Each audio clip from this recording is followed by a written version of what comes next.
Welcome to this lecture on cultivating public space. My name is Arild Eriksen and I run the architectural office Fragment here in Oslo. We help Humboldt University in making these online lectures. This lecture is a part of the curriculum developed by the EdisNet project as a part of a massive open online course. I will first begin with talk a bit about how to deal with municipalities when you are creating your cultivating public space project and how to get started with this. I think local food initiatives are mostly met with a lot of enthusiasm from municipalities for many different reasons. But on the other hand, low public budgets can make it also difficult for the municipality to contribute. Like in most successful projects, the chances of success increase with thorough preparations as well. The lack of resources and ensure supply of funds make projects vulnerable. To begin to formulate the social benefits of the project with a notion of how the project aligns with overall goals in the municipal master plans can also be helpful in creating enthusiasm from local municipalities. When you start with friends or people in the neighborhood, I think also you need to be aware of that you may have to have some funding as well. Some initiatives collect the starting capital through membership fees, but also membership fees can prevent someone who can't afford it from joining. I think sometimes governmental instances and departments can give contributions for activation and perhaps also like work training at the site that can help out a lot. And of course, it's important to remember that the starting phase is so often driven by optimism and engagement, but to operate the project is more demanding in the long run as well.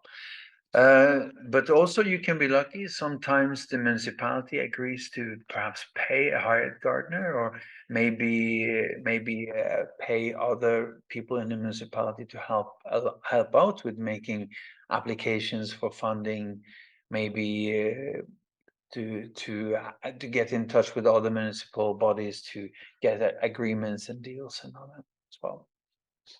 But on the other hand, municipalities often have strict regulations on what they actually can do. And before approaching them, you should consider the following. You have to establish the idea in a thorough way. It's important to manifest the vision into specific goals as quickly as possible. So what is the objective and what is your goal? And also, what kind of organization are you creating? What form of organization suits the group? Is it a cooperative? Is it an association, a non-profit organization, a foundation? I think your choice of organization will also affect your ability to receive funding as well. And also the choice of location. Is the project temporary or is it permanent? You have to look up zoning plans, or perhaps you can also ask the municipality of areas in local areas that they actually think could suit your project as well. And then the factors such as sun, accessibility, water, electricity, and also there's a lot of places in the city where the soil can be quite polluted. Is that a problem or not? Maybe you have to consult other companies to figure that out as well. And also finding the right people for a garden is quite demanding. You have to advertise, you have to talk to people. Perhaps the municipality can talk to different other initiatives that they have made, so you can sort of find the right people from many different places as well. So you have to stay open and seek contact to find good cooperations, and also you should assign tasks from the start, give responsibility, and also perhaps swap assignment to avoid vulnerability to changes in the group. So a group doesn't need to be complete from the beginning, and new participants will join over time. So based on the Edible Cities Network project experience, there are people in the municipality or community who are just waiting to join in as well. So how are you going to establish a dialogue with the municipality? I think the success for a Cultivating Public Space project is based on establishing a positive dialogue with all partners and collaborators, including the municipality. For most projects, the contact with the municipality is a constant, as many things like contracts are short-term and in need of regular renewal. There are also many parts of the municipality interested in helping to develop and support the production, distribution, and consumption of locally grown food. So start by contacting the service desk and explain your project and ask to be perhaps referred to the right person, and be patient because this might take some time as well. And it's also sometimes hard to establish contact with the municipality. But in many instances, there are people in the municipality who actually want these projects to happen. And perhaps you can also figure this out a bit by checking the strategic plans that are defined by the municipality, regional plans, municipal plans. There are also people who are responsible for different plans of urban agriculture in the municipalities that you can sort of get in touch with and get help from. And also, when you are establishing your project, there are other different things to be aware of. Is that how is it allowed to use the area? Are there requirements for the design? And the other aspects that we talked about the climate and sun and pollution and so on. So there are some questions that you might get. And one of the questions is the project temporary or is it permanent? And who is it actually for? Is the application for usage or land? Does it also include building up permissions, access to public water and electricity? Is it non-profit or profit-based? This is all important factors that the municipalities are going to take into consideration when they decide if they want to help you or not. And before you are applying for different grants, it's also crucial to have a budget with clearly stated steps, as well as being a guide for decisions during the establishment of the project. It can also be a very helpful tool in adjusting ideas into real measures and needs.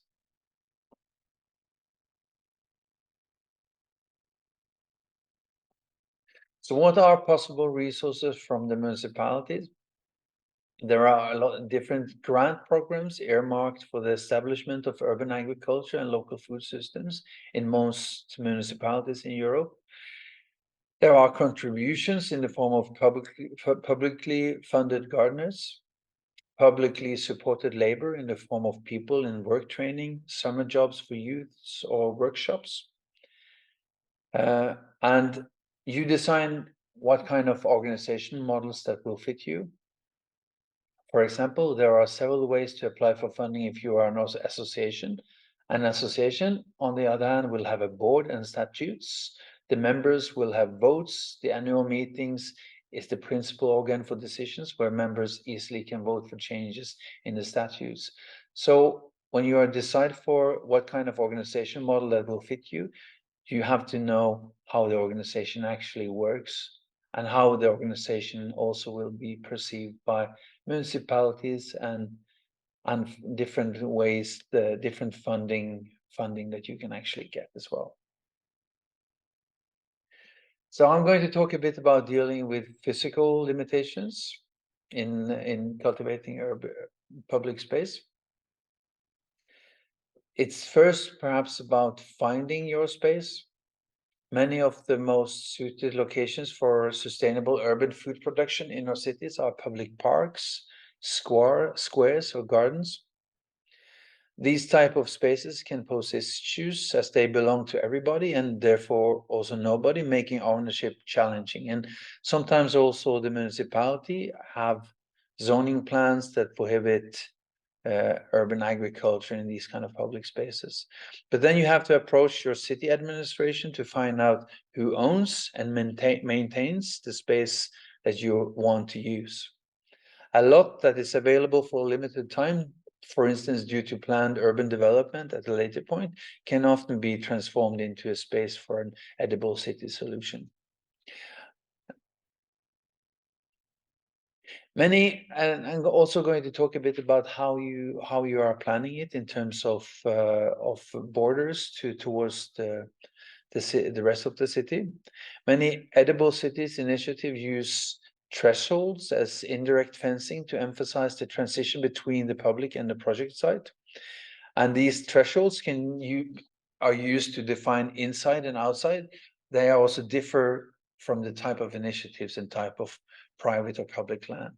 The design decision made during establishment can affect how the plot is used, respected, and maintained.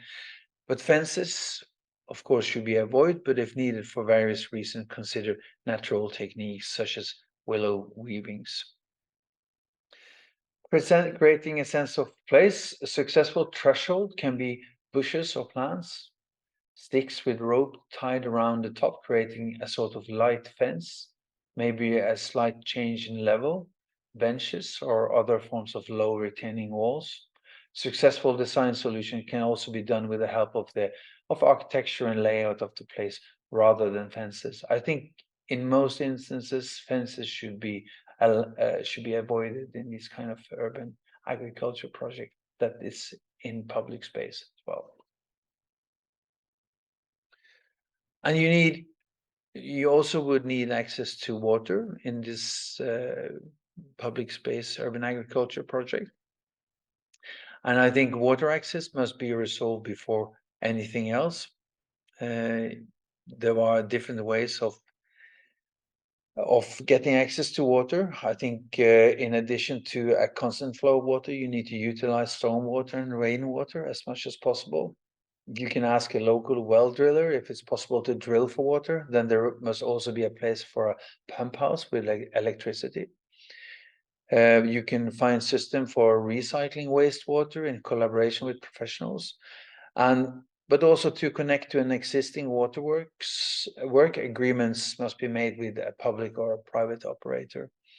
And this project cost must be factored into the project as an expense because can be quite expensive sometimes.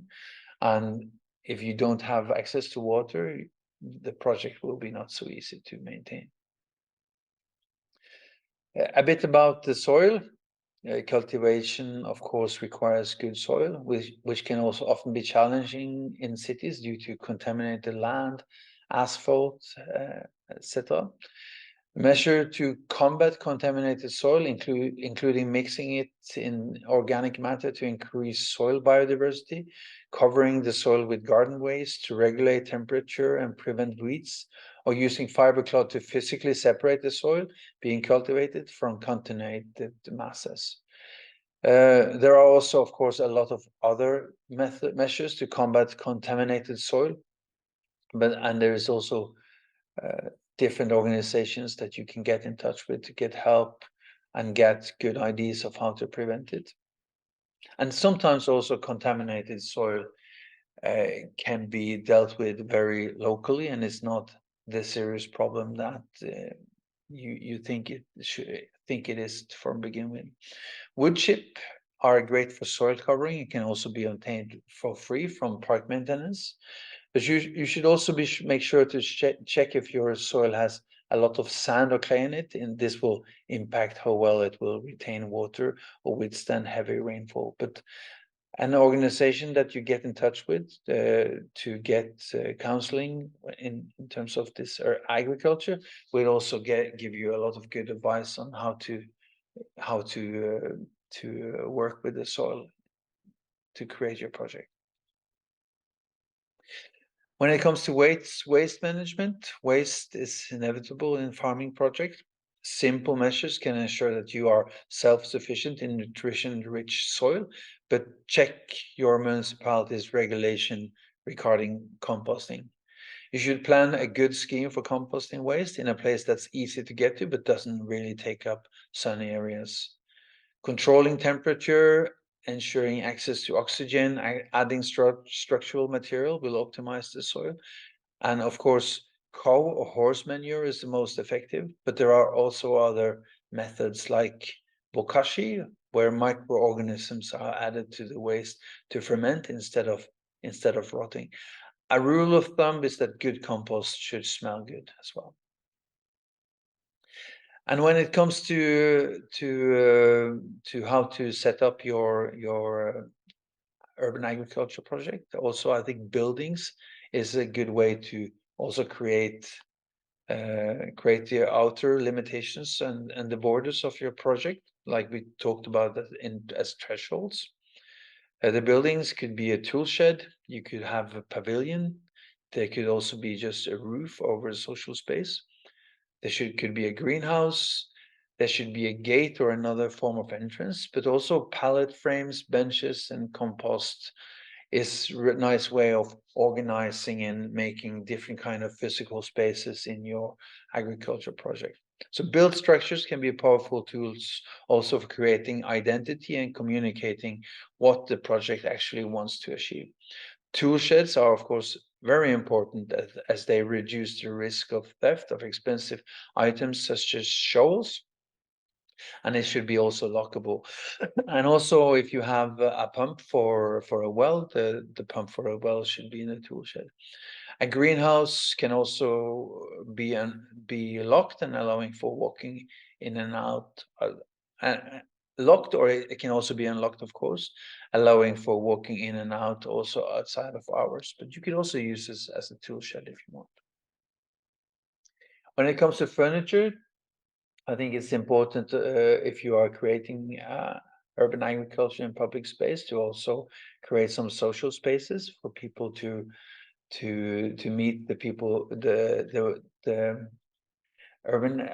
ones doing urban agriculture to make it possible for people who pass by to sit down for a while. I think benches, elements for play, maybe an info board. It's example of furnitures that you can install. I think the common area is also always a centerpiece and should be placed where there are many passers-by, where there are good conditions for staying comfortable around, maybe in the shade, and there's a good view of the area. Other elements can be a bench under a tree, a communal barbecue or a pizza oven, organizing courses, cultivating, or just something as simple as an information board where the different users can communicate to each other and maybe also tell about how the project is organized as well. I will show a few good examples of edible city initiatives in the public space.